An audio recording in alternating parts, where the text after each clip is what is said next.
Friends, इस lecture में हम पढ़ने वाले हैं सी वेरिएबल टाइप्स। तो कितने टाइप्स के वेरिएबल्स होते हैं। पहले हमने डेटा टाइप पढ़ा था, वो अलग है और वेरिएबल के टाइप्स अलग होंगे। तो वेरिएबल कौन कौन से टाइप के होते हैं? लोकल वेरिएबल्स होते हैं, ग्लोबल वेरिएबल्स होते हैं, स्टैटिक वेरिएबल्स होते हैं, ऑटोमेटिक वेरिएबल्स होते हैं, एक्सटर्नल वेरिएबल्स होते हैं।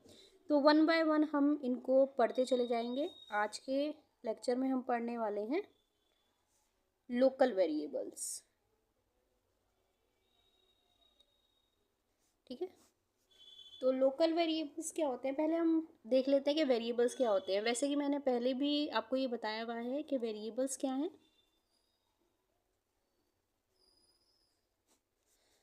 तो एक एग्जांपल से हम समझते हैं, जैसे कि हम लोग लिखते हैं int I is equal to 10।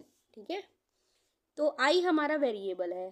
Basically ये क्या है, हमारी स्टोरेज में, हमारी मेमोरी स्टोरेज में एक जगह, एक स्पेस अलॉट होता है जिसमें ये वैल्यू जाती है।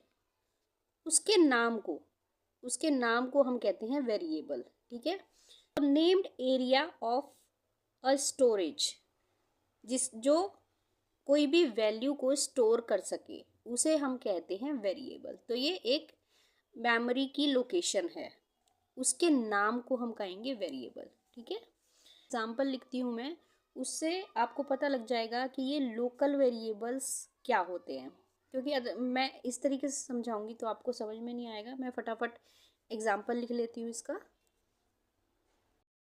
ये हमारा प्रोग्राम है।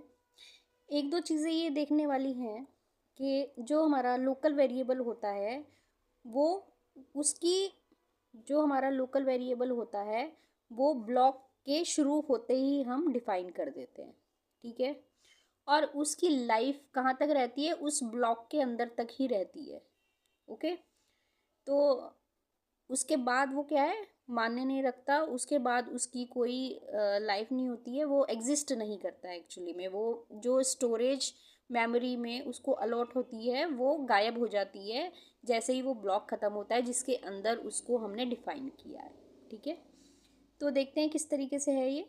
यहाँ पे ब्लॉक खुलता है हमारा, और int I is equal to 4। एक हमने इंट आई वेरिएबल ले लिया है, उसमें हमने 4 असाइन करा है। जे लिया है, उस पर 10 असाइन करा है। आई प्लस प्लस, आई को हमने प्लस कर दिया है।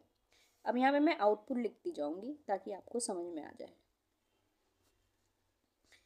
आई को प्लस प्लस कर दिया है, तो आई अभी क्या हो गया है हमारा? 5 हो गया, क्योंकि 4 था। अब ये आता है if J is greater than 0। Obviously J greater than है 0 से, 10 है, तो प्रिंट क्या हो जाएगा? आई इज परसेंटाइल डी लगा करके हमने आई लिख दिया है, तो मतलब इसकी वैल्यू यहाँ पर प्रिंट हो जाएगी, ये एज इट इज प्रिंट होगा।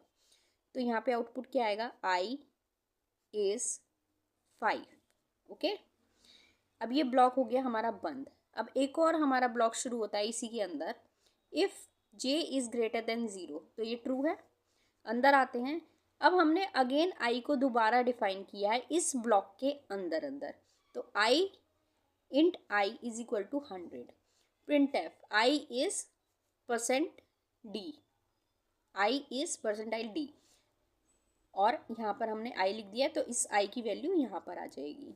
अब बताइए मुझे, आई यहाँ पे 100 है और यहाँ पे हमने जो देखा था वो 5 था। अब 5 प्रिंट होगा इसमें या फिर 100 प्रिंट होगा? क्योंकि ये इस ब्लॉक के अंदर अंदर है, तो इस ब्लॉक के अंदर जो आई होगा वो ही यहाँ पे प्रिंट होगा। ओके, यहीं पे यहाँ तक इसमें यही प्रिंट होगा, वो ऊपर वाला नहीं प्रिंट होगा। I is 100। Okay, I is 100 print हो गया। अब ये बाहर आता है। ठीक है, अब फिर से हम प्रिंट करवा रहे हैं आई इज, आई की वैल्यू यहाँ पर आ जाएगी। अब कौन सा आई प्रिंट होगा? 100 होगा या 5 होगा? अब 5 होगा। मतलब ये वाला जो आई था हमारा, वो इतने ब्लॉक में और इसमें वही रहेगा जो यहाँ पर हमने डिफाइन किया है। लेकिन इस मेन ब्लॉक में, इस वाले ब्लॉक में, इस छोटे ब्लॉक में आई क्या हो जाएगा? जो हमने इसके अंदर यूज़ किया है। अब यहाँ से बाहर निकलने के बाद 100 नहीं रहेगा ये, क्योंकि ये वाला आई यहीं पे ख़त्म हो गया, इसकी लाइफ इतनी ही थी। ठीक है, तो इस आई को हम क्या कहेंगे? Local variable. ओके, तो लोकल वेरिएबल हो गया ये इस ब्लॉक के अंदर अंदर, ठीक है। और ये वाला आई लोकल वेरिएबल हो गया इस ब्लॉक के अंदर। ओके, तो समझ में आया आपको कि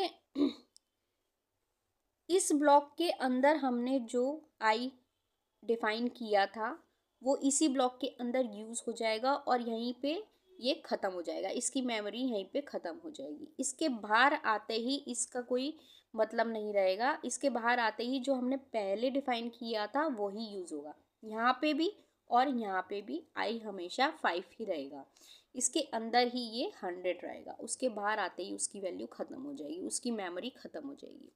ठीक है, तो यही हमारा लोकल वेरिएबल, लोकल मतलब उस एरिया में ही यूज़ होने वाला वेरिएबल। ओके, तो कई बार हमें ऐसा भी करना पड़ता है कि सिर्फ उस उतने ही एरिया में हमें वो वेरिएबल यूज़ करना पड़ता है, तो हम लोकल वेरिएबल का यूज़ करते हैं। आई थिंक आपको समझ में आ गया होगा। थोड़ा भी कोई डाउट है देन मुझसे आप पूछ सकते हैं। Thank you.